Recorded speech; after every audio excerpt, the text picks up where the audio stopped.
Bengaluru metro 3 ఫేజ్కు ప్రధాని శంకుస్థాపన. 3 వందే భారత్ రైళ్లను వర్చువల్గా ప్రారంభించిన మోదీ, నవభారతానికి చిహ్నంగా బెంగళూరు నగరం ఎదుగుతోందని కితాబు.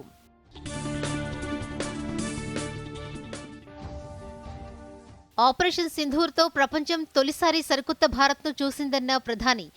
భారత్ విజయానికి మేక్ ఇన్ ఇండియా టెక్నాలజీ దోహదపడిందన్న మోదీ.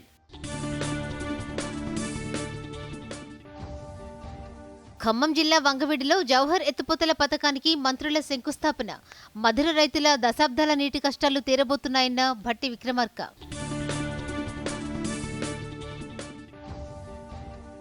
దేవాదుల తుమ్మిడిహట్టి ప్రాజెక్టును పూర్తి చేసేది కాంగ్రెస్ ప్రభుత్వమేనన్న ఉత్తమ్ కుమార్ రెడ్డి.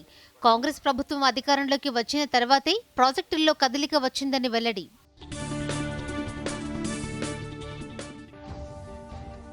హైదరాబాద్లోని పలు ప్రాంతాల్లో సీఎం రేవంత్ రెడ్డి ఆకస్మిక పర్యటన. బస్తీవాసుల సమస్యలను అడిగి తెలుసుకున్న ముఖ్యమంత్రి త్వరలోనే పరిష్కరిస్తానని హామీ.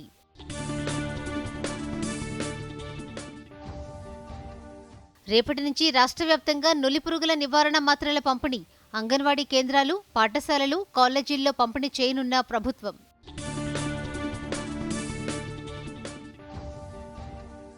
అభివృద్ధిలో భారత్ కీలక దశలో ఉందన్న రాజ్నాథ్ సింగ్. సుంకాల పేరుతో భారత్ను అడ్డుకోలేరన్న రక్షణ మంత్రి.